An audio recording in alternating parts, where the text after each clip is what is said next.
Hello everyone, स्वागत है आप सभी का आज के एक नए सेशन में। इसमें हम आरआरबी एनटीपीसी ग्रेजुएट लेवल में पूछे गए 6 जून 2025 के सेकंड शिफ्ट में जीके, जीएस और करंट अफेयर के जितने भी क्वेश्चन हैं उन सभी को आज हम इस सेशन में डिस्कस करने वाले हैं। इसके साथ ही इस सेशन का पीडीएफ आप हमारे Telegram channel study with Ankit Singh से डाउनलोड कर सकते हैं, जिसका लिंक डिस्क्रिप्शन बॉक्स में दिया हुआ है। ठीक है, तो चलिए स्टार्ट करते हैं आज का अपना प्रैक्टिस सेट। हमारा फर्स्ट क्वेश्चन है, कंप्यूटर सिस्टम के कीबोर्ड पर ऑल्ट प्लस टैब दबाने का क्या उद्देश्य है? What is the purpose of pressing alt plus tab on a computer system keyboard? आपका पहला ऑप्शन है टास्क मैनेजर खोलता है, दूसरा है ओपन एप्लीकेशनों के बीच स्विच करता है, तीसरा है सिस्टम को बंद करता है और चौथा है सभी विंडो को छोटा करता है।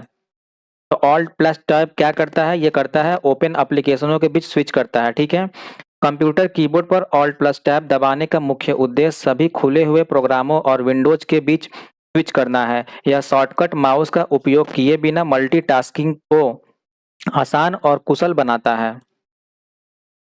अगला क्वेश्चन है, मार्च 2025 तक की स्थिति के अनुसार दिल्ली का वर्तमान मुख्यमंत्री कौन है और 2025 के दिल्ली विधानसभा चुनाव में वह किस निर्वाचन क्षेत्र से चुनी गई थी?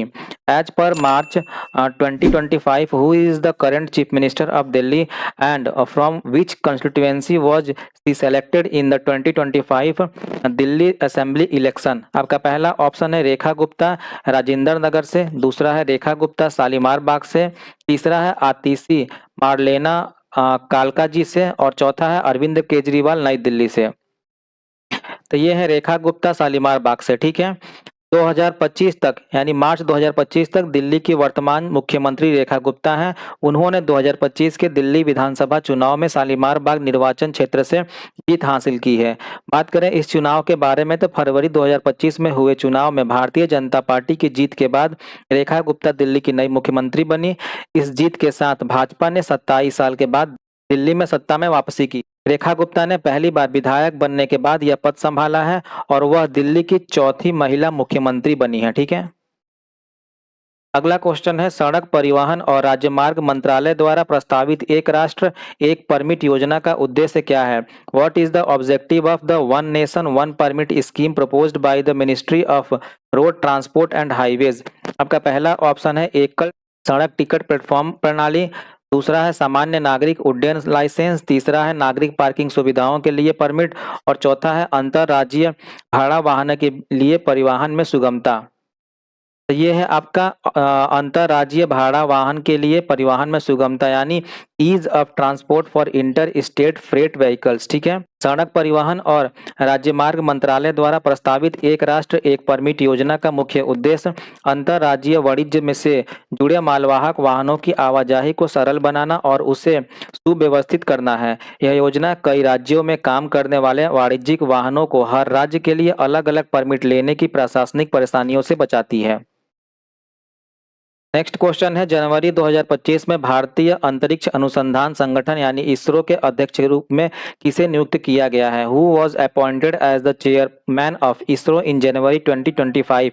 इसके लिए आपका पहला ऑप्शन है डॉक्टर मयंक शर्मा, दूसरा है डॉक्टर वी नारायणन, तीसरा है मनीष सिंघल और चौथा है भुवनेश कुमार। ये चुने गए हैं डॉक्टर वी नारायणन। ठीक है, जनवरी 2025 में डॉक्टर वी नारायणन को भारतीय अंतरिक्ष अनुसंधान संगठन का नया अध्यक्ष नियुक्त किया गया था। उन्होंने 14 जनवरी 2025 को सोमनाथन का स्थान लिया। नियुक्ति से पहले डॉक्टर नारायणन तरल प्रणोदन प्रणाली केंद्र यानी एलपीएससी के निदेशक के रूप में कार्यरत थे। वह रॉकेट और अंतरिक्ष यान प्रणोदन के विशेषज्ञ हैं और 1984 से इसरो के साथ जुड़े हुए हैं। अगला क्वेश्चन है, प्लास्टिक प्रदूषण पर अंतर सरकारी वार्ता समिति के 5वें सत्र का दूसरा भाग कब और कहां होने वाला है? When and where will the second part of the 5th session of the Intergovernmental Negotiating Committee on Plastic Pollution takes place? आपका पहला ऑप्शन है सितंबर 2025 में पेरिस फ्रांस में, दूसरा है जुलाई 2025 में नैरोबी केन्या में और तीसरा है अगस्त 2025 में जेनेवा स्विट्जरलैंड में और चौथा है अक्टूबर 2025 में ओटावा कनाडा में। ये हुआ था अगस्त 2025 में जिनेवा स्विट्जरलैंड में। ठीक है, प्लास्टिक प्रदूषण पर अंतर सरकारी वार्ता समिति के 5वें सत्र का दूसरा भाग अगस्त 2025 में जिनेवा स्विट्जरलैंड में आयोजित किया गया था। यह सत्र 5 से 14 अगस्त 2025 तक पैलेस डेंस नेशन में हुआ था। जिसका उद्देश्य प्लास्टिक प्रदूषण को संबोधित करने के लिए एक अंतर्राष्ट्रीय कानूनी रूप से बाध्यकारी उपकरण को अंतिम रूप देना था। नेक्स्ट है नींबू, सिरका और दही जैसे खाद्य पदार्थों में खट्टे स्वाद का मुख्य कारण क्या है? What is the main reason for the sour taste in food like lemon, vinegar and curd? पहला आपका ऑप्शन है क्षारक यानी अल्कली, दूसरा है अम्ल यानी एसिड, तीसरा है शराब यानी बेस और चौथा है लवण यानी सॉल्ट। ये है अम्ल यानी एसिड, ठीक है। नींबू, सिरका और दही जैसे खाद्य पदार्थों में खट्टे स्वाद का मुख्य कारण उनमें मौजूद अम्ल यानी एसिड होते हैं। इन पदार्थों में अलग अलग प्रकार के प्राकृतिक अम्ल होते हैं जो खट्टेपन का एहसास कराते हैं। विभिन्न खाद्य पदार्थों में मौजूद विशिष्ट अम्ल इस प्रकार हैं। बात करें नींबू की तो इसमें मुख्य रूप से सिट्रिक एसिड होता है, ठीक है। सिरका में यह पानी में घुला हुआ एसिटिक एसिड होता है और दही के निर्माण के दौरान दूध में मौजूद बैक्टीरिया लैक्टोज नामक शर्करा को लैक्टिक एसिड में बदल देता है, ठीक है। अगला क्वेश्चन है निम्नलिखित में से कौन सी थार मरुस्थल की आसपास की विशेषता नहीं है? Which of the following is not a surrounding feature of the Thar desert? पहला ऑप्शन है कच्छ का रण, दूसरा है अरावली पर्वतमाला, तीसरा है विंध्य पहाड़ियां और चौथा है सिंधु नदी का मैदान। ये है आपका विंध्य पहाड़ियां, ठीक है। कुछ ऐसी विशेषताएं जो थार मरुस्थल की आसपास की विशेषता नहीं है, उनमें से है विंध्य पहाड़ियां। थार मरुस्थल की विशेषताएं हैं अत्यधिक शुष्क जलवायु, यहाँ वर्षा बहुत कम और अनियमित होता है। दूसरा है रेतीली मिट्टी, मरुस्थल में रेत के टीले पाए जाते हैं। तीसरा है उच्च तापमान यानी गर्मियों में तापमान अधिक होता है और चौथा है कम सापेक्ष आर्द्रता यानी वायुमंडल की सापेक्ष आर्द्रता आमतौर पर कम होती है। नेक्स्ट क्वेश्चन है भारतीय राष्ट्रीय कांग्रेस के 1929 के लाहौर अधिवेशन की अध्यक्षता किस नेता ने की थी, जहां पूर्ण स्वराज का प्रस्ताव पारित किया गया था? Who presided over the 1929 Lahore session of the Indian National Congress where the resolution of Purna Swaraj was passed? आपका पहला ऑप्शन है लाला लाजपत राय, दूसरा है CR दास, तीसरा है सुभाष चंद्र बोस और चौथा है जवाहरलाल नेहरू। तो ये किया गया था जवाहरलाल नेहरू के द्वारा, ठीक है। भारतीय राष्ट्रीय कांग्रेस के 1929 के लाहौर अधिवेशन की अध्यक्षता जवाहरलाल नेहरू ने की थी। इस अधिवेशन में ही पूर्ण स्वराज की ऐतिहासिक प्रस्ताव पारित किया गया था। इस अधिवेशन के मुख्य बिंदु इस प्रकार है। पहला है कांग्रेस का लक्ष्य ब्रिटिश शासन से पूर्ण स्वतंत्रता प्राप्त करना घोषित किया गया। दूसरा है यह भी तय किया गया कि 26 जनवरी को पूर्ण स्वराज दिवस के रूप में मनाया जाएगा। और तीसरा है कि 31 दिसंबर 1929 को जवाहरलाल नेहरू ने लाहौर में रावी नदी के तट पर भारत का तिरंगा झंडा फहराया। अगला क्वेश्चन है 1937 में प्रस्तावित बुनियादी शिक्षा की वर्धा योजना से कौन सा आंदोलन या विचार संबंधित है? Which movement or idea is related to the Wardha scheme of basic education proposed in 1937? इसके लिए आपका पहला ऑप्शन है नई तालीम या बुनियादी शिक्षा, दूसरा है अंग्रेजी के माध्यम से शिक्षा, तीसरा है वयस्क साक्षरता मिशन और चौथा है मुफ्त उच्च शिक्षा, ठीक है। ये है आपका नई तालीम या बुनियादी शिक्षा, ठीक है। 1937 में प्रस्तावित बुनियादी शिक्षा की वर्धा योजना का संबंध नई तालीम या बुनियादी शिक्षा के विचार से है। यह योजना महात्मा गांधी द्वारा दी गई थी और इसका मुख्य उद्देश्य बच्चों को आत्मनिर्भर बनाना और उनके समग्र विकास को सुनिश्चित करना था। अगला क्वेश्चन है MS वर्ड 365 में माउस से टेक्स्ट ड्रैग करने और CTRL प्लस टेक्स्ट ड्रैग करने के बीच क्या अंतर है? इन MS word 365 what is the difference between dragging text with the mouse and dragging text with CTRL plus drag? आपका पहला ऑप्शन है ड्रैग करने पर टेक्स्ट डिलीट हो जाता है और CTRL प्लस ड्रैग करने पर पेस्ट हो जाता है। दूसरा है आपका दोनों क्रियाएं टेक्स्ट को मूव करती हैं और तीसरा है ड्रैग करने पर टेक्स्ट मूव होता है और कंट्रोल प्लस ड्रैग करने पर कॉपी बनती है और चौथा है कंट्रोल प्लस ड्रैग करने पर फॉन्ट स्टाइल बदल जाता है। तो ये है आपका ड्रैग करने पर टेक्स्ट मूव होता है और कंट्रोल प्लस ड्रैग करने पर कॉपी बनती है, ठीक है।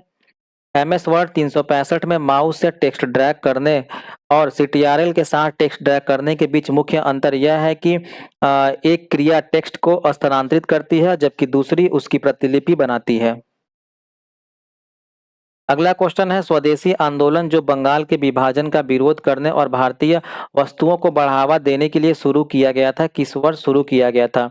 The Swadeshi movement which was launch to oppose the partition of Bengal and promote Indian goods was started in which year? पहला है 1905, दूसरा है 1906, तीसरा है 1904 और चौथा है 1907।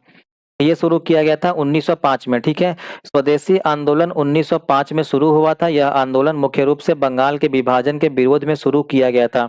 इसकी घोषणा उस समय के वायसरॉय लॉर्ड कर्जन ने जुलाई 1905 में की थी। इस आंदोलन के दौरान भारतीयों ने ब्रिटिश वस्तुओं का बहिष्कार किया और स्वदेशी उत्पादों को बढ़ावा दिया, जिसका उद्देश्य आर्थिक स्वतंत्रता को बढ़ावा देना था। 7 अगस्त 1905 को कलकत्ता के टाउन हॉल में एक बैठक के दौरान इस आंदोलन की औपचारिक घोषणा की गई थी। अगला क्वेश्चन है, भारतीय संविधान के किस भाग में निःशुल्क विधिक सहायता का प्रावधान है? In which part of the Indian constitution is the provision for free legal aid included? आपका पहला ऑप्शन है निदेशक सिद्धांत यानी डायरेक्टिव प्रिंसिपल, दूसरा है मौलिक अधिकार यानी फंडामेंटल राइट्स, तीसरा है मौलिक कर्तव्य यानी फंडामेंटल ड्यूटीज और चौथा है प्रस्तावना यानी प्रियम्बल। ये है निदेशक सिद्धांत यानी डायरेक्टिव प्रिंसिपल। भारतीय संविधान के भाग 4 में जो राज्य के नीति निदेशक तत्वों से संबंधित है निःशुल्क विधिक सहायता का प्रावधान है। विशेष रूप से अनुच्छेद 39A में यह कहा गया है कि राज्य यह सुनिश्चित करेगा कि कानूनी प्रणाली का संचालन समान अवसर के आधार पर न्याय को बढ़ावा दे और विशेष रूप से उपर्युक्त कानून या योजनाओं के माध्यम से निःशुल्क कानूनी सहायता प्रदान करेगा। इसका उद्देश्य यह सुनिश्चित करना है कि आर्थिक या अन्य अक्षमताओं के कारण किसी भी नागरिक को न्याय पाने से वंचित न किया जाए, ठीक है। यह प्रावधान 42वें संशोधन अधिनियम 1976 द्वारा ध्यान में जोड़ा गया था, ठीक है। अगला क्वेश्चन है, भारत में पंचायती राज व्यवस्था के संदर्भ में ग्राम सभा क्या है? In the context of the Panchayati Raj system in India what is gram sabha? आपका पहला ऑप्शन है राज्य के प्रतिनिधियों की एक सलाहकार परिषद, दूसरा है सभी पात्र ग्रामीण निवासियों की विचार विमर्श सभा और तीसरा है शहरी क्षेत्रों के लिए एक न्यायिक निकाय और चौथा है एक ब्लॉक स्तरीय समिति। तो ये है आपका सभी पात्र ग्रामीण निवासियों की विचार विमर्श सभा यानी और deliberative assembly for all eligible rural residents, ठीक है। पंचायती राज व्यवस्था के संदर्भ में ग्राम सभा किसी गांव या गांवों के समूह की मतदाता सूची में पंजीकृत सभी वयस्क व्यक्तियों की एक सभा होती है। इसे पंचायती राज व्यवस्था की सबसे निचली और सबसे महत्वपूर्ण इकाई माना जाता है, या जहां गांव के लोग सीधे तौर पर स्थानीय शासन में भाग लेते हैं। यह ग्राम पंचायत पर निगरानी रखने, उसे जवाबदेह ठहराने और गांव के विकास संबंधी निर्णय लेने का एक मंच है। अगला क्वेश्चन है, दिसंबर 2024 में प्रधानमंत्री मोदी ने किस खाड़ी देश की ऐतिहासिक यात्रा की जो 43 वर्षों में किसी भारतीय प्रधानमंत्री की पहली ऐसी यात्रा थी? In December 2024 prime minister Modi made a historic visit to which gulf country, the first such visit by an Indian PM in 43 years, ठीक है। पहला आपका ऑप्शन है कतर, दूसरा है बहरीन, तीसरा है कुवैत और चौथा है ओमान। तो ये यात्रा थी कुवैत की, ठीक है। दिसंबर 2024 में प्रधानमंत्री मोदी ने कुवैत की ऐतिहासिक यात्रा की। यह 43 वर्षों में किसी भारतीय प्रधानमंत्री द्वारा कुवैत की पहली यात्रा थी। यात्रा के दौरान प्रधानमंत्री ने कुवैत के शीर्ष नेतृत्व के साथ चर्चा की और कुवैत में भारतीय समुदाय के साथ भी बातचीत की। इस यात्रा का उद्देश्य दोनों देशों के बीच संबंधों को और मजबूत करना था। अगला क्वेश्चन है, एयरटेल के two Africa Pearls 2025 under sea cable landing system से कितनी अंतर्राष्ट्रीय बैंडविड्थ जुड़ती हैं? How much international bandwidth is connected through Airtel's two Africa Pearls two 2025 under sea cable landing system? आपका पहला ऑप्शन है 50 टेराबिट प्रति सेकंड से अधिक, दूसरा है 100 टेराबिट प्रति सेकंड से अधिक, तीसरा है 500 टेराबिट प्रति सेकंड से अधिक और चौथा है 200 टेराबिट प्रति सेकंड से अधिक। तो ये है आपकी 100 टेराबिट प्रति सेकंड से अधिक, ठीक है। एयरटेल ने टू अफ्रीका पर्ल्स को भारत में लैंड किया है, जिससे भारत को अंतर्राष्ट्रीय बैंडविड्थ में 100 टेराबिट प्रति सेकंड से अधिक की क्षमता जुड़ती है। यह टू अफ्रीका पर्ल्स केबल प्रणाली टू अफ्रीका केबल नेटवर्क का विस्तार है और पूरी तरह विकसित होने पर यह लगभग 45,000 किलोमीटर लंबे सबसे बड़े अंडरसी केबल सिस्टम में से एक होगा, ठीक है। टू अफ्रीका केबल प्रणाली 16 फाइबर पेयर और स्पैटियल डिवीजन मल्टीप्लेक्सिंग तकनीक का उपयोग करती हैं, जिससे बैंडविड्थ क्षमताओं को अधिकतम किया जा सके। इसके लैंडिंग भारत की डिजिटल अवसंरचना को मजबूत करने, डेटा लेटेंसी को कम करने और क्लाउड या फिर अंतर्राष्ट्रीय कनेक्टिविटी को बेहतर बनाने में उपयोगी है। नेक्स्ट क्वेश्चन है, कौन सी रसोई प्रक्रिया परासरण का उदाहरण है? Which kitchen process is an example of osmosis? आपका पहला ऑप्शन है भोजन के पदार्थों को नाइट्रोजन से धोना, दूसरा है मसालों को एक साथ पीसना, तीसरा है सांद्रित लवण विलयन में कच्चे आम डालना और चौथा है दूध में पास्ता उबालना। तो जो ऑस्मोसिस का एग्जाम्पल है वो है सांद्रित लवण विलयन में कच्चे आम डालना, यानी पुटिंग रॉ मैंगो इन कंसंट्रेटेड सॉल्ट सोल्यूशन। ठीक है, कच्चे आम को सांद्रित लवण यानी उच्च नमक विलयन में डालने से आम के अंदर मौजूद पानी बाहर निकलने लगता है, क्योंकि बाहर के लवण का सांद्रण अधिक होता है। यह परासरण की प्रक्रिया है। ठीक है, यह उसी सिद्धांत पर आधारित है जैसे कि सब्जियों को नमक लगाकर रखा जाता है ताकि उसमें नमी बाहर आ जाए, यानी सॉल्ट ड्रॉइंग प्रभाव। अगला क्वेश्चन है, भारतीय अंग्रेजी साहित्य के प्रसिद्ध कवि निस्सिम एजिकेल का पहला कविता संग्रह कौन सा था? What was the title of the first poetry collection of famous Indian English poet निस्सिम Ezekiel? ठीक है, आपका पहला ऑप्शन है इकोज ऑफ द सोल, दूसरा है अ टाइम ऑफ चेंज, तीसरा है शैडो एंड ड्रीम्स और चौथा है द अनफिनिश्ड वर्स। तो ये है आपका अ टाइम ऑफ चेंज। ठीक है, निस्सिम एजिकेल भारतीय अंग्रेजी कविता के प्रमुख कवियों में से एक माने जाते हैं। उनका पहला कविता संग्रह अ टाइम ऑफ चेंज प्रकाशित हुआ था। वे भारतीय अंग्रेजी कविता में द्वितीय पीढ़ी के प्रमुख कवि हैं जिन्होंने भारतीय जीवन, समाज और भाषा की छवियों को अपनी कविताओं में प्रभावी रूप से व्यक्त किया। अगला क्वेश्चन है, भारत में निम्नलिखित में से कौन सा शहरी स्थानीय शासन निकाय 1992 के बाद समाप्त कर दिया गया था? Which urban local governance body was abolished in India after 1992? पहला आपका ऑप्शन है नगर पालिका समिति यानी परिषद, दूसरा है नगर निगम, तीसरा है नगर पंचायत और चौथा है अधिसूचित क्षेत्र समिति। ये खत्म कर दिया गया था अधिसूचित क्षेत्र समिति यानी नोटिफाइड एरिया कमेटी को। ठीक है, भारत में ग्रामीण एवं शहरी शासन सुधारों के बाद 74वें संविधान संशोधन जो कि किया गया था वर्ष 1992 में, इसके बाद कई अधिसूचित क्षेत्र समितियां यानी नोटिफाइड एरिया कमेटी समाप्त या परिवर्तित कर दी गई थी। अधिसूचित क्षेत्र सीमित मुख्यतः उन विकासशील कस्बों को प्रबंधित करती थी जिन्हें नगर पंचायत या नगर पालिका का दर्जा नहीं मिला हो। 74वें संशोधन ने शहरी स्थानीय निकायों को संवैधानिक दर्जा दिया और अधिसूचित क्षेत्र समितियों की भूमिका लगभग हटा दी। अगला क्वेश्चन है, किस भारतीय अंग्रेजी कवि की 1966 में प्रकाशित पहली कविता संग्रह द स्ट्राइडर्स को पोएट्री बुक रिकमेंडेशन प्राप्त हुआ है? ठीक है, which English poet's first poetry collection the Striders published in 1996 received the poetry book recommendation? आपका पहला ऑप्शन है इसके लिए ए.के. रामानुजन, दूसरा है निस्सिम एजिकेल, तीसरा है आर पार्थसारथी और चौथा है डॉम मोरिस। तो ये है आपके ए.के. रामानुजम। ठीक है, ए.के. रामानुजम भारतीय अंग्रेजी साहित्य में एक प्रतिष्ठित कवि, समीक्षक और अनुवादक थे। उनकी पहली कविता संग्रह द स्ट्राइडर्स 1966 में प्रकाशित हुई और इसे पोएट्री बुक रिकमेंडेशन का पुरस्कार मिला। रामानुजन की कविताएं भाषा, संस्कृत और पहचान के बीच अंतर संबंधों को दर्शाती हैं। ठीक है, अगला क्वेश्चन है, भारत में निम्नलिखित में से कौन सा भूजल आधारित सिंचाई का स्रोत है? In India which of the following is the ground water based source of irrigation?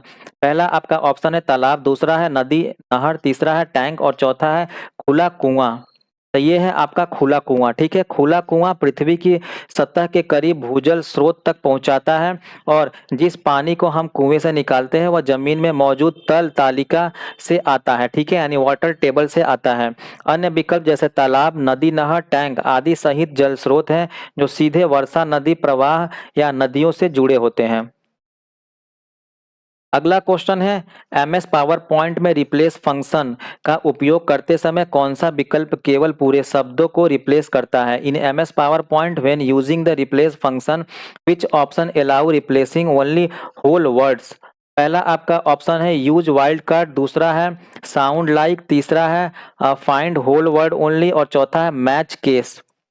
तो ये है आपका फाइंड होल वर्ड्स ओनली। ठीक है, फाइंड होल वर्ड्स ओनली विकल्प सुनिश्चित करता है कि भुगतान किए गए शब्दों को ही बदला जाए, न कि उन शब्दों के हिस्सों को। ठीक है, उदाहरण के लिए यदि आप कार्ड को बदलना चाहते हैं और दस्तावेज में कार्ड शब्द है तो यह विकल्प यह बदलाव नहीं करेगा। ठीक है, अगला क्वेश्चन है NFHS 5 के अनुसार भारत में बेहतर स्वच्छता सुविधाओं तक पहुंच वाले घरों का अनुमानित प्रतिशत क्या है? According to NFHS 5, what is the estimated percentage of households in India with access to improved sanitation facilities? आपका पहला ऑप्शन है 70%, दूसरा है 55%, तीसरा है 65% और चौथा है 85%। ये है आपका 70%। ठीक है, NFHS 5 सर्वेक्षण के अनुसार लगभग 70% घरों को इम्प्रूव्ड सैनिटेशन फैसिलिटीज मिली थी। यह आंकड़ा भारत में शौचालयों की पहुंच, सेप्टिक सिस्टम या फॉसेज कनेक्शन और कुछ मानकों के अनुसार स्वच्छता को दर्शाता है। अगला क्वेश्चन है, गुप्तोर काल में अग्रहार भूमि का प्रशासन कौन करता था? Who administered the agrahara land in the post Gupta period? ठीक है, पहला आपका ऑप्शन है सन्यासी, दूसरा है सामंत, तीसरा है ग्राम सभाएं और चौथा है ब्राह्मण। ये किया जाता था ब्राह्मण के द्वारा। ठीक है, अग्रहार भूमि उन विशेष भेंट भूमि यानी ग्रांटेड लैंड में से थी इसे साम्राज्यों ने ब्राह्मणों को धार्मिक या फिर शैक्षिक उद्देश्यों के लिए दिया था। गुप्तोर काल में इस भूमि का प्रशासन और देखरेख ब्राह्मणों द्वारा किया जाता था। ब्राह्मणों को इन भूमि पर कर मुक्त अधिकार और संपत्तियों से लाभ मिलने की स्थिति होती थी। ठीक है, अगला क्वेश्चन है, जुलाई 2024 में अंतर्राष्ट्रीय ओलंपिक समिति द्वारा ओलंपिक ऑर्डर से किसे सम्मानित किया गया? Who was awarded the Olympic order by the International Olympic Committee in July 2024? पहला आपका ऑप्शन है अभिनव बिंद्रा, दूसरा है मैरी कॉम, तीसरा है नीरज चोपड़ा और चौथा है मनु भाकर। तो ये किया गया था अभिनव बिंद्रा को। ठीक है, अभिनव बिंद्रा भारत के पहले व्यक्तिगत ओलंपिक स्वर्ण पदक विजेता हैं। उन्हें जुलाई 2024 में अंतर्राष्ट्रीय ओलंपिक समिति द्वारा ओलंपिक ऑर्डर से सम्मानित किया गया था।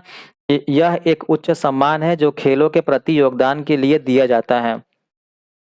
अगला क्वेश्चन है, निम्नलिखित में से कौन सी एक जीविका कृषि की विशेषता नहीं है? Which of the following is not a characteristic of subsistence farming? ठीक है, पहला आपका ऑप्शन है परिवार श्रम का उपयोग, दूसरा है हाथ से कृषि कार्य, तीसरा है पारंपरिक बीज किस्में और चौथा है उच्च स्तरीय मशीनरी का उपयोग। ठीक है, तो इनमें से जो नहीं है वो है उच्च स्तरीय मशीनरी का उपयोग यानी use of high level machinery. ठीक है, जीविका कृषि का उद्देश्य ज्यादातर किसान की खुद की खाने की जरूरतों को पूरा करना होता है, न कि बड़े पैमाने पर व्यापार के लिए उत्पादन। इसलिए इसमें बहुत महंगी या उच्च तकनीकी मशीनरी की भूमिका कम होती है क्योंकि लागत और संसाधन सीमित होते हैं। अगला क्वेश्चन है, कौन सा स्पष्टीकरण सबसे अच्छा बताता है कि आरएनए में थाइमीन की जगह यूरेसिल क्यों उपयोग होता है? Which explanation best describe why uracil is used in RNA instead of thymine? पहला आपका ऑप्शन है थाइमीन को राइबोसोम्स नहीं पहचानता, दूसरा है यूरेसिल आरएनए स्प्लाइसिंग को बढ़ाता है और तीसरा है थाइमीन ट्रांसक्रिप्शन को रोकता है और चौथा है यूरेसिल का संश्लेषण ऊर्जा की दृष्टि से सस्ता है। तो जो सही जवाब है ये है यूरेसिल का संश्लेषण ऊर्जा की दृष्टि से सस्ता है यानी uracil is energetically cheaper to synthesize. ठीक है, थाइमीन की तुलना में यूरेसिल का संश्लेषण कम ऊर्जा खर्चीला है। इस कारण आरएनए में यूरेसिल का उपयोग संभव और आर्थिक है। ठीक है, डीएनए स्थिरता और दीर्घकालिक संग्रह के लिए थाइमीन बेहतर है, इसलिए डीएनए में थाइमीन होता है। अगला क्वेश्चन है, भारत में अधिसूचित क्षेत्र समिति का प्राथमिक कार्य क्या है? What is the primary function of a notified area committee in India? इसके लिए पहला आपका ऑप्शन है सैन्य क्षेत्रों का निरीक्षण, दूसरा है विकासशील कस्बों का प्रबंधन, तीसरा है बंदरगाह गतिविधियों को संभालना और चौथा है स्थानीय चुनावों को विनियमित करना। ठीक है, तो जो सही जवाब है वो है विकासशील कस्बों का प्रबंधन यानी एडमिनिस्ट्रेशन ऑफ डेवलपिंग टाउन्स। ठीक है, अधिसूचित क्षेत्र समितियों का मुख्य कार्य उन विकासशील कस्बों का प्रबंधन करना है जो नगरपालिका स्तर पर नहीं पहुंचते हैं। यह अस्थायी प्रबंधन निकाय होती है जब कस्बे का विकास हो रहा होता था और वह पूर्ण नगरपालिका बनना चाहता हो। अगला क्वेश्चन है, शक राजा को हराने के बाद चंद्रगुप्त द्वितीय ने किससे विवाह किया? After defeating the Shaka ruler whom did Chandragupta to marry? पहला आपका ऑप्शन है रूपरेखा, दूसरा है कुबेर नागा, तीसरा है पार्वती देवी और चौथा है कुमार रानी। ये किया था कुबेर नागा से। ठीक है, शाक साम्राज्य से संघर्ष के बाद चंद्रगुप्त द्वितीय ने कुबेर नागा नामक राजकुमारी से विवाह किया। विवाह संबंध राजनीतिक गठबंधन और सामरिक लाभ के हिस्से हो सकते थे। ठीक है, अगला क्वेश्चन है वक्फ संशोधन अधिनियम 2025 में कौन सा महत्वपूर्ण परिवर्तन किया गया? What major changes was introduced in the Waqf amendment act 2025? पहला आपका ऑप्शन है वक्फ संपत्तियों को कानूनी जांच से छूट, दूसरा है वक्फ बोर्डों में कम से कम 2 मुस्लिम महिलाओं का प्रतिनिधित्व अनिवार्य, तीसरा है केंद्रीय वक्फ परिषद का उन्मूलन और चौथा है वक्फ संपत्तियों का निजीकरण। जो मेजर बदलाव था वो था वक्फ बोर्डों में कम से कम 2 मुस्लिम महिलाओं का प्रतिनिधित्व अनिवार्य, ठीक है। वक्फ अमेंडमेंट यानी अधिनियम 2025 में एक महत्वपूर्ण बदलाव यह है कि वक्फ बोर्डों में कम से कम 2 मुस्लिम महिलाओं का प्रतिनिधित्व अनिवार्य किया गया है। यह बदलाव वक्फ संस्थाओं में समावेशिता और महिला भागीदारी को बढ़ावा देने की दिशा में माना गया है। अगला क्वेश्चन है यदि कोई उपयोगकर्ता बिना पुनरावृत्ति विकल्प के डायरेक्टरी डिलीट यानी कमांड से गैर रिक्त डायरेक्टरी को हटाने की कोशिश करता है तो क्या होगा? If a user try to delete a non empty directory with a standard delete directory command without recursive option what happens? पहला आपका ऑप्शन है सिस्टम सब कुछ डिलीट कर देगा, दूसरा है सिस्टम फाइलें हटाने से पहले पुष्टि मांगेगा, तीसरा है सिस्टम एरर देगा डायरेक्टरी खाली नहीं है और चौथा है सिस्टम सब डायरेक्टरी को हटा देगा। तो ये है आपका सिस्टम एरर देगा डायरेक्टरी खाली नहीं है, ठीक है। जब आप किसी गैर रिक्त डायरेक्टरी को डायरेक्टरी डिलीट कमांड से हटाने की कोशिश करते हैं तो ऑपरेटिंग सिस्टम यह संदेश देता है कि डायरेक्टरी खाली नहीं है और वह ऑपरेशन विफल हो जाता है। यह सुरक्षा उपाय है ताकि आप अनजाने में डेटा न खो दें। अगला क्वेश्चन है भारतीय नागरिकता के संदर्भ में ओसीआई का क्या अर्थ है? In the context of Indian citizenship what does OCI stand for? आपका पहला ऑप्शन है ओवरसीज सिटीजन ऑफ इंडिया, दूसरा है ऑफिशियल सिटीजन ऑफ इंडिया, तीसरा है ओरिजिनल सिटीजन आइडेंटिटी और चौथा है ओवरसीज कार्ड फॉर इंडियंस। तो ये जो ओसीआई है इसका फुल रूप है ओवरसीज सिटीजन ऑफ इंडिया, ठीक है। ओसीआई एक सुविधा है जो भारतीय मूल के विदेशी निवासियों को भारत में प्रवेश, निवास व अन्य लाभ देती है, पर यह पूर्ण नागरिकता नहीं है, ठीक है। ओसीआई धारक वोट नहीं दे सकते हैं और भारत की राजनीतिक या संवैधानिक पदों पर काम नहीं कर सकते हैं।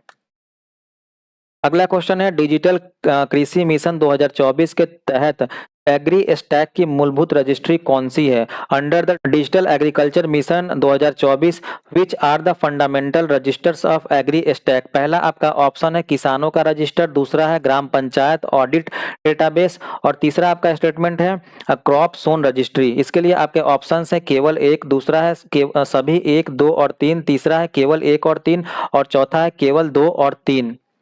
तो जो आपका सही है वो है केवल 1 और 3, ठीक है। डिजिटल कृषि मिशन के तहत एग्री स्टैक की मूलभूत रजिस्ट्री में शामिल है पहला आपका किसानों का रजिस्टर यानी फार्मर्स रजिस्ट्री, दूसरा है क्रॉप साउंड रजिस्ट्री यानी क्रॉप सोन रजिस्ट्री और तीसरा है ग्राम पंचायत ऑडिट डेटाबेस, ठीक है। इस सूची में ये तीनों शामिल हैं। अगला क्वेश्चन है नवंबर 2024 में भारत का नियंत्रक महालेखा परीक्षक किसे नियुक्त किया गया था? Who was appointed as the controller and auditor general of India CAG, ठीक है, इन नवंबर 2024। इसके लिए आपका पहला ऑप्शन है तुहिन कांत पांडे, दूसरा है डॉक्टर वी नारायणन, तीसरा है महेश कुमार अग्रवाल और चौथा है के संजय मूर्ति। ये चुने गए थे के संजय मूर्ति, ठीक है। नवंबर 2024 में भारत के नियंत्रक महालेखा परीक्षक के रूप में के संजय मूर्ति को नियुक्त किया गया था। सीएजी भारत का सर्वश्रेष्ठ लेखा परीक्षक होता है जो सरकार के खातों की स्वतंत्र ऑडिट करता है। अगला क्वेश्चन है मल्टीटास्किंग ऑपरेटिंग सिस्टम में रैम मुख्य रूप से क्या भूमिका निभाता है? What is the primary role of RAM in a multitasking operating system? पहला आपका ऑप्शन है बाहरी उपकरणों से इनपुट संसाधित करना, दूसरा है प्रिंटिंग कार्य कतारबद्ध करना और तीसरा है सक्रिय प्रोग्राम डेटा अस्थायी रूप से रखना और चौथा सॉफ्टवेयर का अस्थायी भंडारण। तो इसका जो मेन फंक्शन होता है वो है सक्रिय प्रोग्राम डेटा अस्थायी रूप से रखना यानी temporarily store active program data, ठीक है। रैम का फुल फॉर्म होता है रैंडम एक्सेस मेमोरी। यह एक मल्टीटास्किंग ओएस में अस्थायी भंडारण के रूप में कार्य करता है जिसमें वर्तमान में चल रहे प्रोग्रामों का डेटा और निर्देश रखे जाते हैं ताकि सीपीयू जल्दी से एक्सेस कर सके। यह हार्ड डिस्क की अपेक्षा बहुत तेज होती है जिससे एप्लीकेशन स्विचिंग और कार्य निष्पादन तेज होता है। अगला क्वेश्चन है, भारत में 10,000 से कम और 5,000 से अधिक जनसंख्या वाले शहर किस श्रेणी में आते हैं? In India, town with a population less than 10,000 but more than 5,000 belong to which category? पहला है कैटेगरी फर्स्ट, दूसरा है कैटेगरी 2, तीसरा है कैटेगरी 5 और चौथा है कैटेगरी 6। तो ये संबंधित है कैटेगरी 5 से। ठीक है, भारत में जनसंख्या के अनुसार 5,000 से अधिक और 10,000 से कम जनसंख्या वाले शहरों को श्रेणी 5 यानी कैटेगरी 5 के शहर कहा जाता है। यह वर्गीकरण शहरी नियोजन, संसाधन आवंटन आदि में उपयोगी होता है। नेक्स्ट क्वेश्चन है, 3 से 4 मई 2025 को आयोजित Arctic Circle India Forum Bharat के किस शहर में हुआ? The Arctic Circle India Forum held on 3 to 4 May 2025 was organised in which Indian city? पहला आपका ऑप्शन है कोलकाता, दूसरा है पटना, तीसरा है चंडीगढ़ और चौथा है नई दिल्ली। तो ये है आपका सही जवाब, नई दिल्ली। ठीक है, 3 से 4 मई 2025 को आयोजित आर्कटिक सर्कल इंडिया फोरम नई दिल्ली में हुआ। यह फोरम भारत में आर्कटिक नीति, जलवायु परिवर्तन, वैश्विक साझेदारी और सतत विकास पर चर्चा के लिए आयोजित किया गया था। अगला क्वेश्चन है, आर्थिक सर्वेक्षण 2023-24 के अनुसार 2015-16 और 2019-21 के बीच कितने भारतीय बहुआमी गरीबी के बाहर निकले? According to the economic survey 2023-24, how many Indians exited multi dimensional poverty between 2015-16 and 2019-21? पहला आपका ऑप्शन है 13.5 करोड़, दूसरा है 10 करोड़, तीसरा है 20.5 करोड़ और चौथा है 16.5 करोड़। तो ये बाहर निकले 13.5 करोड़। ठीक है, आर्थिक सर्वेक्षण 2023-24 के अनुसार 2015-16 से 2019-21 के बीच लगभग 13.5 करोड़ भारतीयों को बहुआमी गरीबी यानी मल्टी डायमेंशनल पॉवर्टी से बाहर आने का अनुमान है। यह आंकड़ा यह दर्शाता है कि सामाजिक, स्वास्थ्य, शिक्षा और जीवन स्तर से जुड़े विभिन्न उपायों में सुधार हुआ। अगला क्वेश्चन है, पीएम गति शक्ति पहल का मुख्य लक्ष्य क्या है? What is the main objective of the PM गति शक्ति इनिशिएटिव? पहला आपका ऑप्शन है स्वास्थ्य सुविधाओं का मजबूत करना, दूसरा है डिजिटल अवसंरचना बढ़ाना, तीसरा है परिवहन और रसद में सुधार और चौथा है कृषि उत्पादकता बढ़ाना। तो जो सही जवाब है ये है परिवहन और रसद में सुधार। ठीक है, पीएम गति शक्ति यानी प्रधानमंत्री गति शक्ति भारत की एक समग्र बुनियादी अवसंरचना और लॉजिस्टिक योजना है। इसका उद्देश्य रेलवे, सड़क, बंदरगाह, एयरपोर्ट, डेटा नेटवर्क आदि को एकीकृत करना और समय, लागत व दक्षता में सुधार करना। नेक्स्ट क्वेश्चन है, 2024 का बुकर पुरस्कार किसे मिला और उपन्यास का शीर्षक क्या था? Who won the 2024 Booker Prize and what was the title of winning novel? पहला आपका ऑप्शन है एन माइकल्स और नोवेल का नाम है हेल्ड, दूसरा है पर्सिवल एवरेस्ट और नोवेल का नाम है जेम्स, तीसरा है रेचल कुशनर और नोवेल का नाम है क्रिएशन लेक और चौथा है सामंथा हार्वे और नोवेल का नाम है ऑर्बिटल।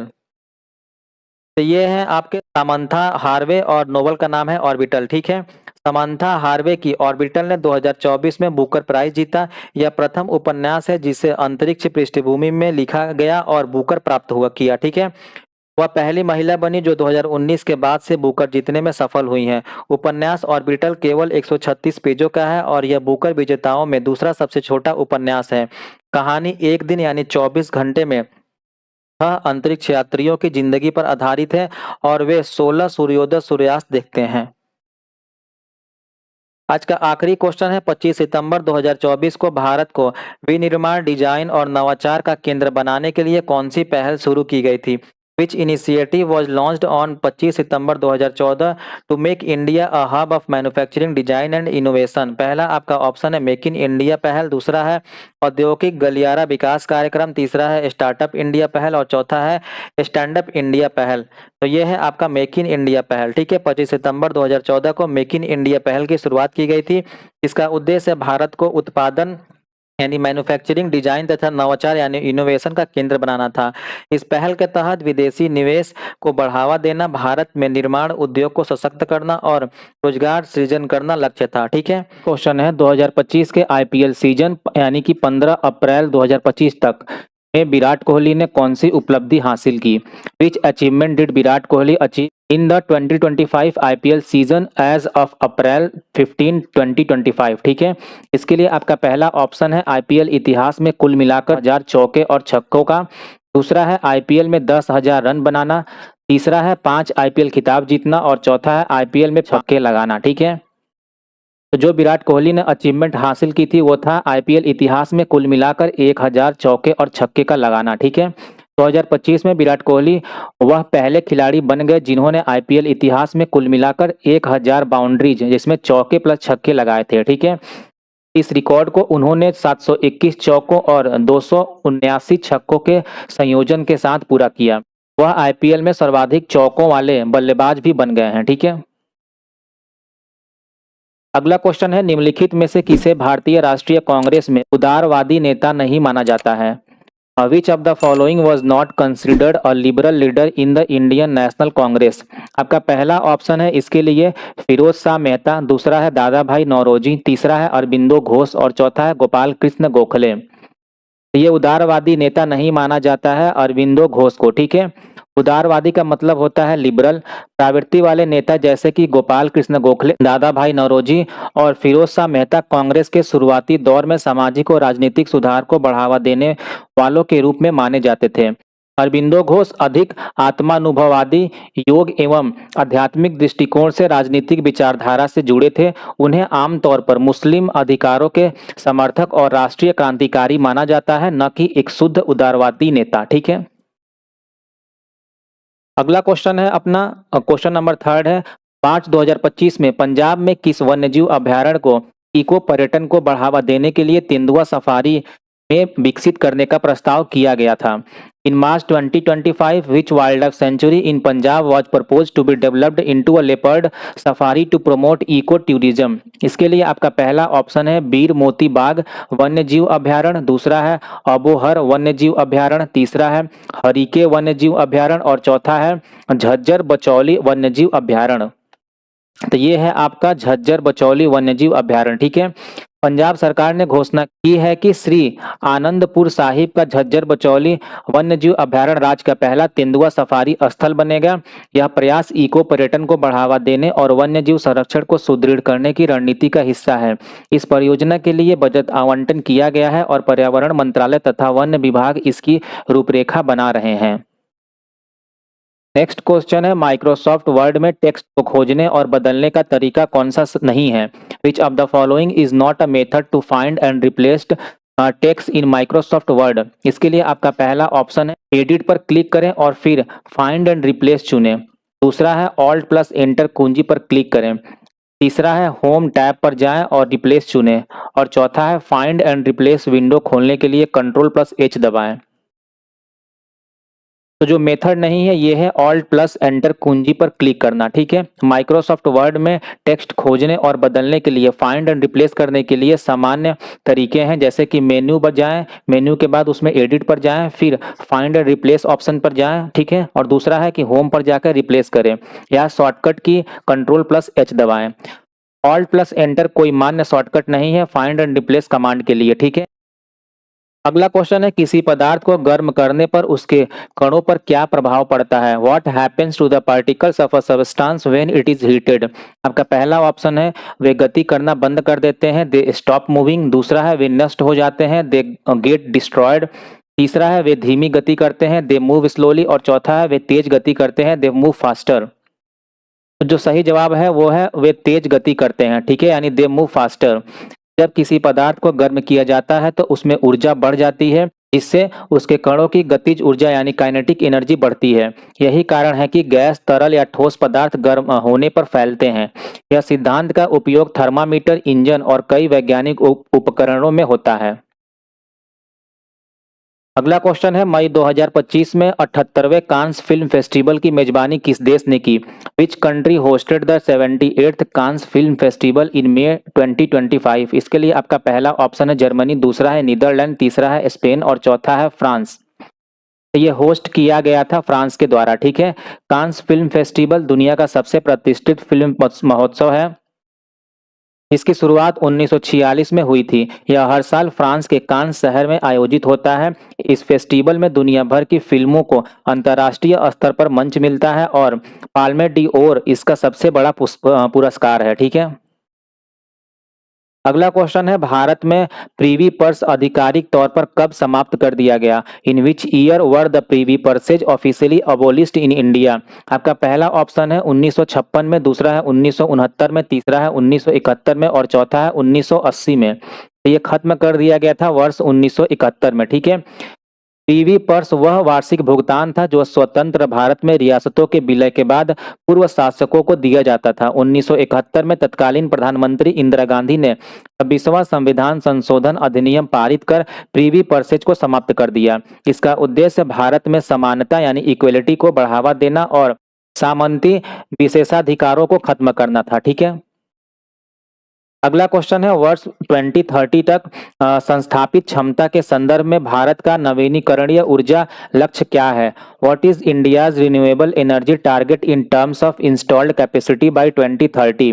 पहला आपका ऑप्शन है 175 गीगावाट, दूसरा है 300 गीगावाट, तीसरा है 500 गीगावाट और चौथा है 100 गीगावाट। तो ये है आपका 500 गीगावाट। ठीक है, भारत ने पेरिस समझौता और ग्लासगो COP26 में संकल्प लिया है कि 2030 तक 500 गीगावाट नवीकरणीय ऊर्जा क्षमता हासिल करेगा। इसमें सौर ऊर्जा, पवन ऊर्जा, बायोमास और जल विद्युत शामिल है। यह लक्ष्य भारत को विश्व के सबसे बड़े ग्रीन एनर्जी उत्पादकों में शामिल करेगा। नेक्स्ट है, निम्नलिखित में से कौन सा सूचक बहुआयामी गरीब सूचकांक की गणना में प्रयुक्त 10 सूचकों में से एक नहीं है? Which of the following is not one of the 10 indicators used in calculating the multi dimensional poverty index? ठीक है, पहला आपका ऑप्शन है पोषण, दूसरा है स्कूली शिक्षा के वर्ष, तीसरा है इंटरनेट कनेक्टिविटी और चौथा है बिजली तक अभिगम्यता। ठीक है, तो ये है आपका इंटरनेट कनेक्टिविटी। एमपीआई 3 मुख्य आयामों पर आधारित है। पहला है स्वास्थ्य, दूसरा है शिक्षा और तीसरा है जीवन स्तर। ठीक है, इसके 10 सूचकांक है पोषण, बाल मृत्यु, स्कूली शिक्षा के वर्ष, स्कूल उपस्थिति, खाना पकाने का ईंधन, स्वच्छता, पानी, बिजली, आवास और संपत्ति। ठीक है, इंटरनेट कनेक्टिविटी को एमपीआई का हिस्सा नहीं माना जाता है।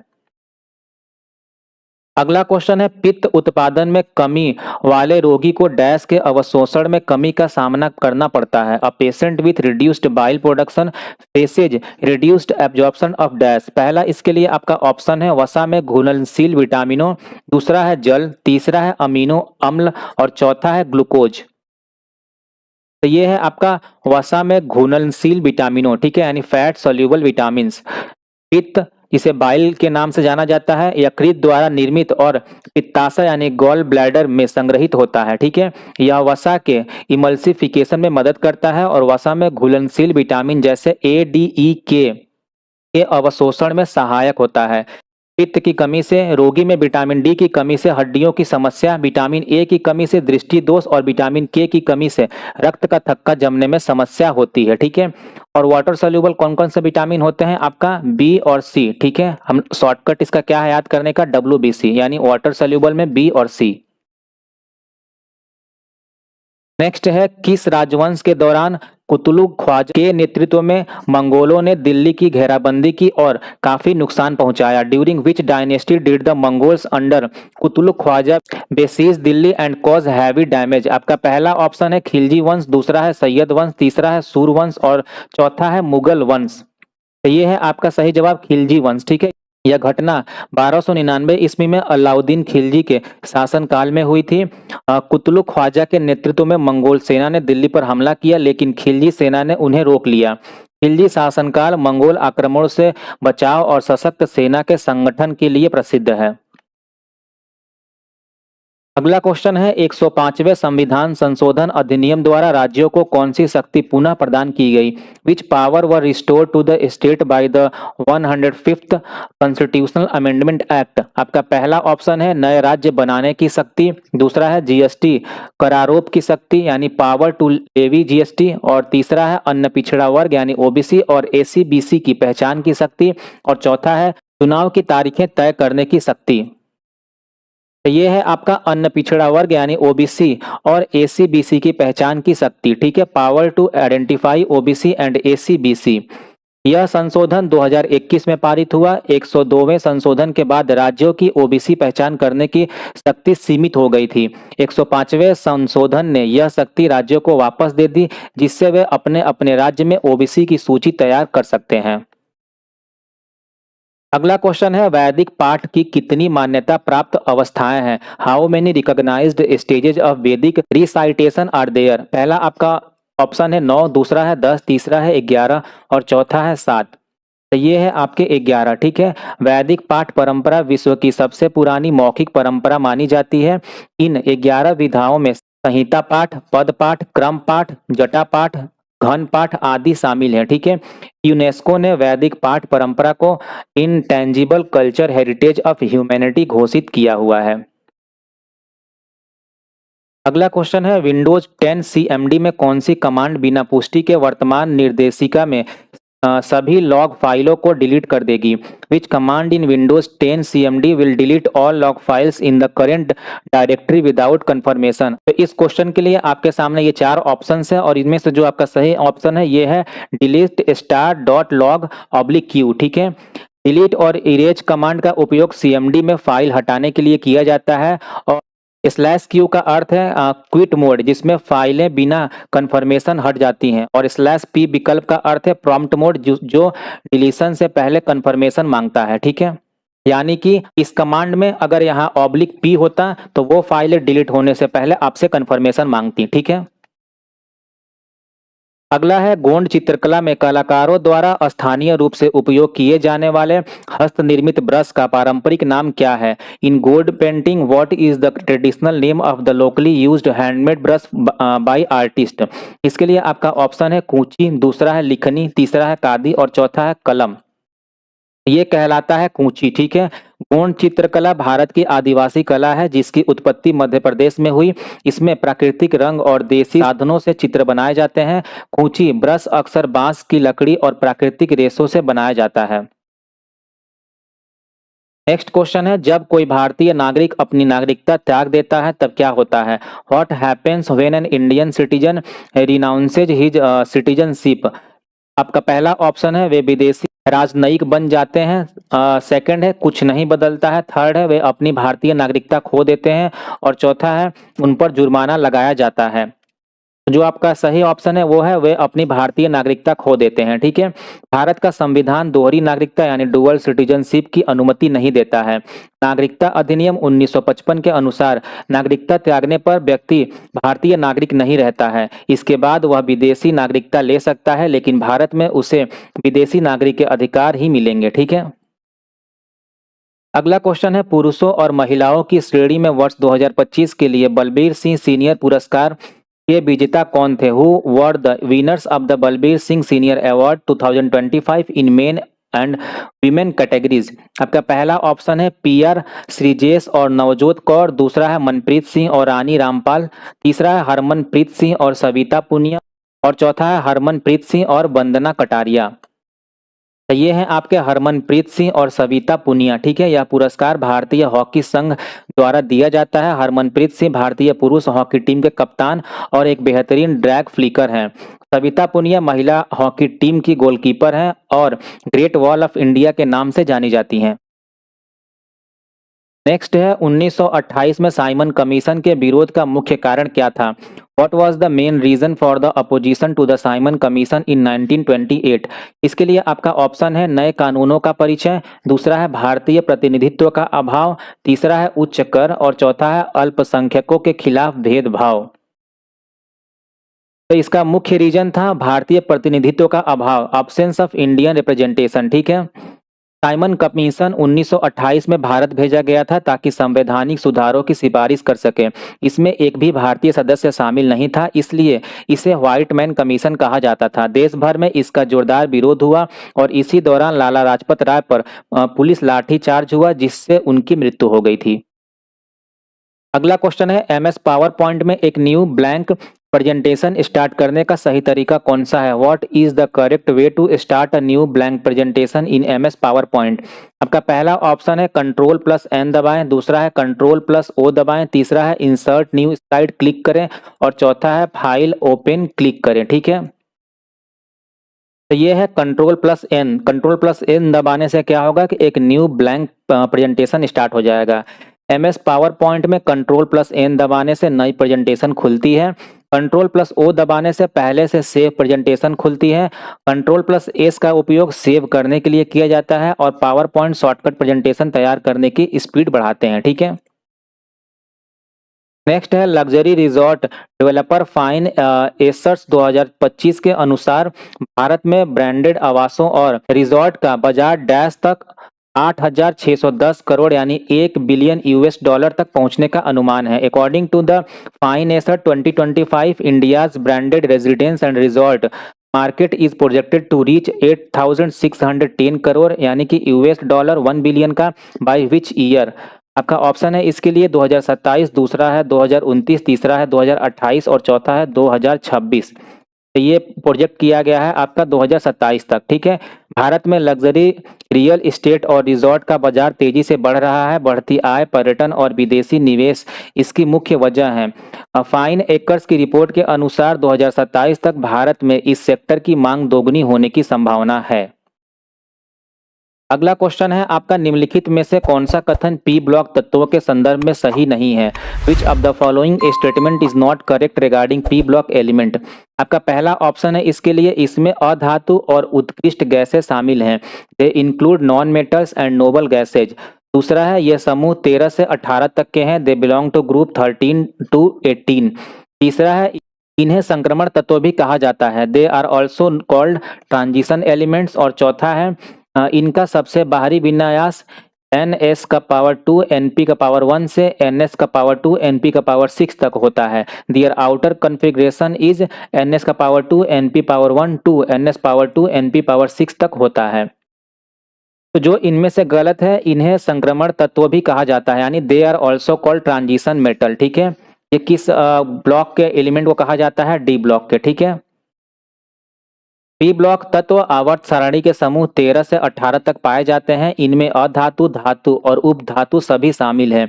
इस ब्लॉक में ऑक्सीजन, नाइट्रोजन, हैलोजन और निष्क्रिय गैसें जैसे महत्वपूर्ण तत्व आते हैं। ये तत्व जैविक और औद्योगिक प्रक्रियाओं में अत्यधिक महत्वपूर्ण भूमिका निभाते हैं।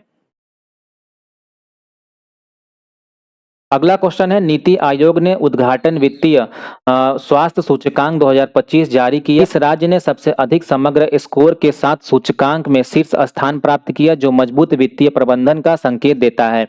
NITI Aayog release the inaugural finance health index 2025 which state topped the index with the highest overall score indicating strong physical management. आपके लिए पहला ऑप्शन है कर्नाटक, दूसरा है महाराष्ट्र, तीसरा है उड़ीसा और चौथा है तमिलनाडु। जो आपका सही जवाब है वो है उड़ीसा। ठीक है। नीति आयोग ने 2025 में पहला फिजिकल हेल्थ इंडेक्स जारी किया है। इसमें उड़ीसा सबसे ऊपर रहा। उड़ीसा ने कर्ज प्रबंधन, राजस्व वृद्धि और व्यय संतुलन में अच्छा प्रदर्शन किया है। उड़ीसा की आर्थिक स्थिति ने इसे सबसे मजबूत वित्तीय रूप से प्रबंधित राज्य बना दिया है।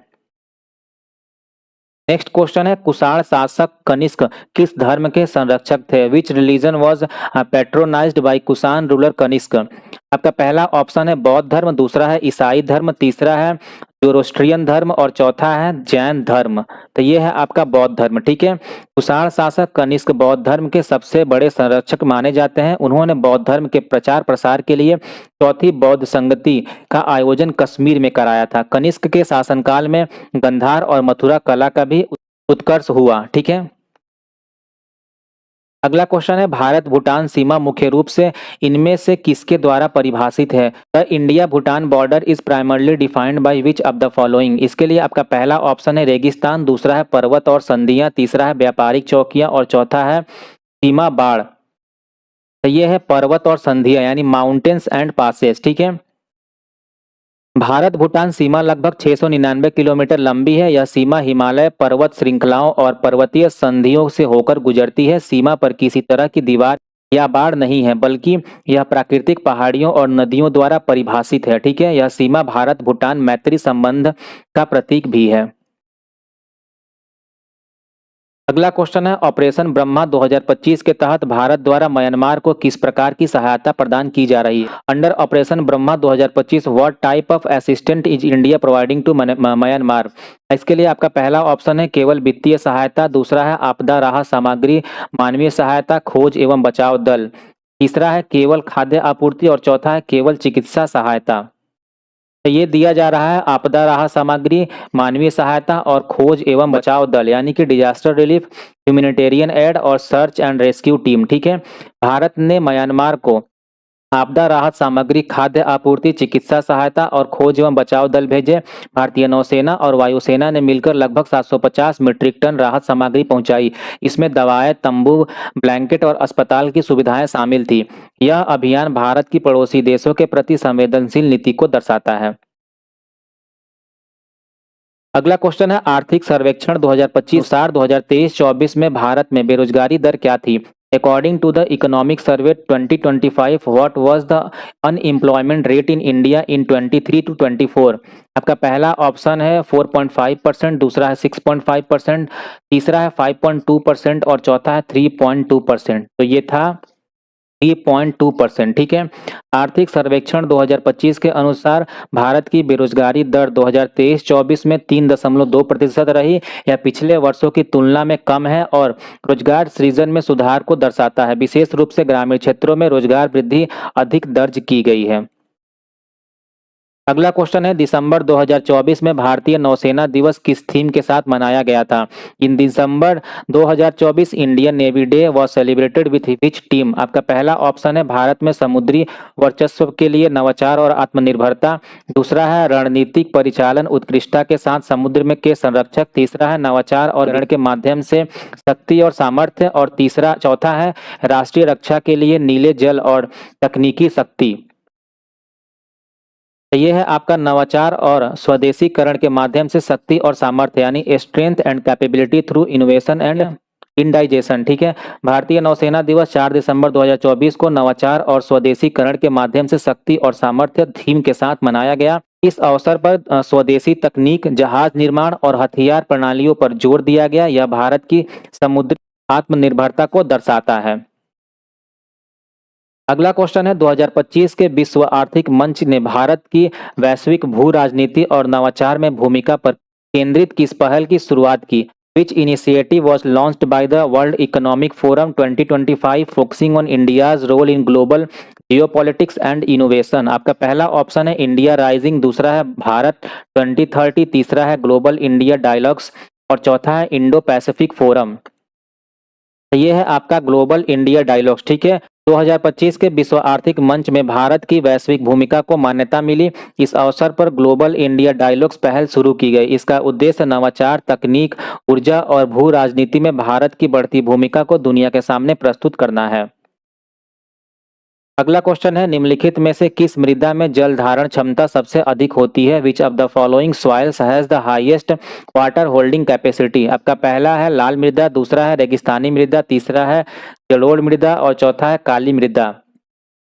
ये है आपकी काली मृदा यानी ब्लैक सॉइल। ठीक है, काली मृदा जिसे रेगुर सॉइल के नाम से भी जाना जाता है, इसकी जल धारण क्षमता सबसे अधिक होती है। यह मिट्टी कपास की खेती के लिए प्रसिद्ध है। इसमें चिकनाई अधिक होने के कारण यह लंबे समय तक पानी रोककर रख सकती है। महाराष्ट्र, मध्य प्रदेश और गुजरात में यह मृदा पाई जाती है। ठीक है, नेक्स्ट क्वेश्चन है American standard code for information interchange यानी ASCII का प्राथमिक उद्देश्य क्या है। What is the primary purpose of ASCII। ठीक है, पहला आपका ऑप्शन है ऑपरेटिंग सिस्टम के लिए ग्राफिकल यूजर इंटरफेस डिजाइन करना, दूसरा है इंटरनेट ट्रांसमिशन के लिए डेटा का सुरक्षित एन्क्रिप्शन सक्षम करना, तीसरा है टेक्स्ट बेस्ड एप्लीकेशन के लिए प्रोग्रामिंग लैंग्वेज बनाना और चौथा है टेक्स्ट और कंट्रोल कैरेक्टर को प्रदर्शित करने के लिए कोड मानकीकृत सेट परिभाषित करना। ठीक है, और NTPC अंडर ग्रेजुएट में इसका जो फुल फॉर्म था ये आपसे बहुत ज़्यादा बार पूछा गया था। ठीक है, तो इसका जो प्राइमरी पर्पज है ये है टेक्स्ट और कंट्रोल कैरेक्टर को प्रदर्शित करने के लिए कोड का मानकीकृत सेट परिभाषित करना। To define a standardized set of codes for representing text and control characters.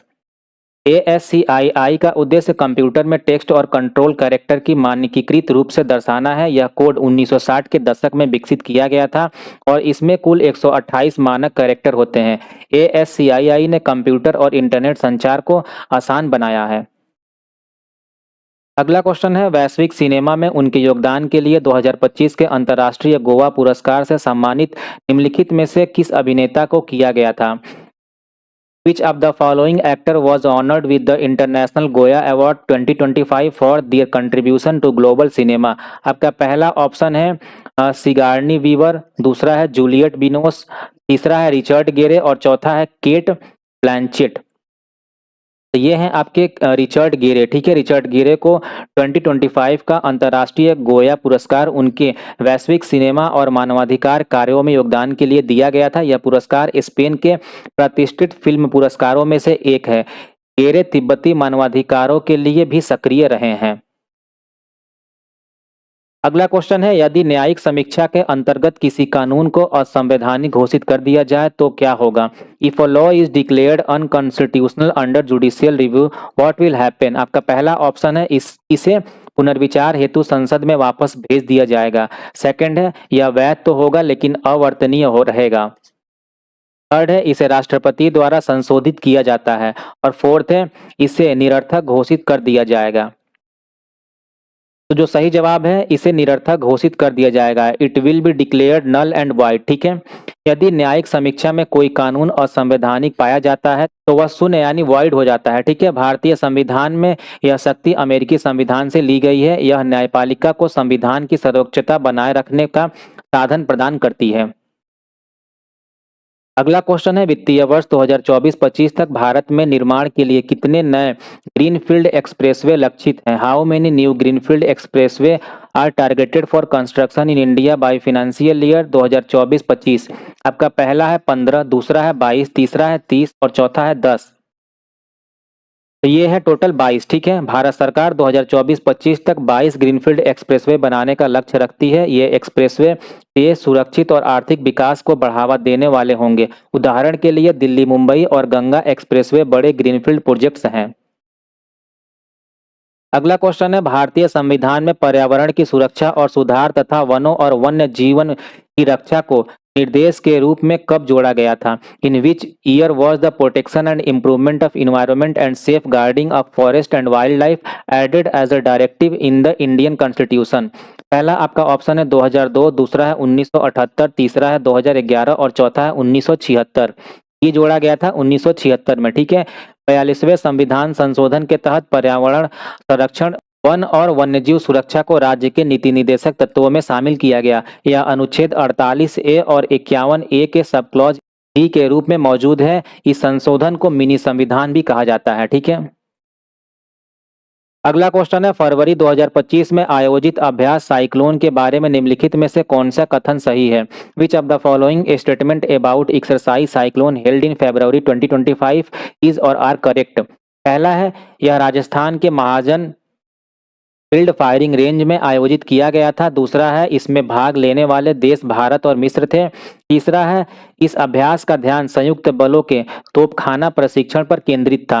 इसके लिए आपका ऑप्शन है केवल सेकंड, दूसरा है केवल 1 और 2, तीसरा है 1, 2 और 3 और चौथा है केवल 1। ये सही है पहला और दूसरा, ठीक है। भारत और मिस्र के बीच फरवरी 2025 में राजस्थान के महाजन फील्ड फायरिंग रेंज में आयोजित यह अभ्यास संयुक्त सैन्य सहयोग का प्रतीक था। इसमें दोनों देशों ने आतंकवाद रोधी और रक्षा सहयोग पर जोर दिया। तो खाना प्रशिक्षण इसका मुख्य फोकस नहीं था। अगला क्वेश्चन है, भारत में पवन दिशा के मौसमी परिवर्तन में सबसे प्रचुर भूमिका कौन सा कारक निभाता है? Which factor plays the most prominent role in the seasonal change of wind direction in India? आपका पहला है महासागरीय धाराएं, दूसरा है टोपोग्राफी यानी उच्चावच और तीसरा है अक्षांश यानी लैटिट्यूड और चौथा है मानसूनी दाब प्रणाली यानी मानसून प्रेशर सिस्टम। तो ये है आपका मानसूनी दाब प्रणाली यानी मानसून प्रेशर सिस्टम, ठीक है। भारत में पवन दिशा का मौसमी परिवर्तन मुख्य रूप से मानसूनी दाब प्रणाली से नियंत्रित होता है। गर्मियों में लो प्रेशर और सर्दियों में हाई प्रेशर सिस्टम के कारण हवाओं की दिशा बदलती हैं। यही कारण है कि भारत में दक्षिण पश्चिम और उत्तर पूर्व मानसून आते हैं। नेक्स्ट क्वेश्चन है, डेजर्ट नेशनल पार्क किस लुप्तप्राय पक्षी प्रजाति के लिए प्रसिद्ध है? Desert National Park is famous for which endangered bird species? इसके लिए पहला आपका ऑप्शन है ग्रेट इंडियन बस्टर्ड, दूसरा है ग्रेट हॉर्नबिल, तीसरा है बंगाल फ्लोरिकन और चौथा है मोर। ये प्रसिद्ध है आपका ग्रेट इंडियन बस्टर्ड के लिए, ठीक है। राजस्थान का Desert National Park great Indian bustard पक्षी के लिए प्रसिद्ध है। यह पक्षी भारत का राज्य पक्षी भी है और गंभीर रूप से संकटग्रस्त श्रेणी में है। केवल कुछ ही 100 पक्षी अब शेष बचे हैं, जिनमें से अधिकांश राजस्थान में पाए जाते हैं। अगला क्वेश्चन है, विंडोज में रीनेम करते समय फाइल के नाम में निम्नलिखित में से किस कैरेक्टर की अनुमति नहीं है? Which of the following character is not allowed in a file name while renaming in Windows? आपका पहला ऑप्शन है हैश, दूसरा है अंडरस्कोर, तीसरा है प्रश्न चिन्ह और चौथा है हाइफेन। ये नहीं अलाउड है इन 4 ऑप्शन में से क्वेश्चन मार्क, ठीक है। इनके साथ साथ और कौन से कैरेक्टर हैं जो अलाउड नहीं है? वो है स्लैश, ठीक है, semicolon, star, question mark, greater than, less than, ठीक है। ये से जितने भी कैरेक्टर हैं इनका उपयोग नहीं किया जा सकता है, ठीक है। अगला क्वेश्चन है, अनुच्छेद 31 बी किस प्रकार के कानून को न्यायालयी चुनौतियों से बचाने के लिए पेश किया गया था? Article 31 B was introduce to protect which type of law from judicial challenges? पहला है आपका भूमि सुधार कानून, दूसरा है कर कानून, तीसरा है भाषा कानून और चौथा है पर्यावरण कानून। तो ये है आपका भूमि सुधार कानून यानी लैंड रिफॉर्म लॉ, ठीक है।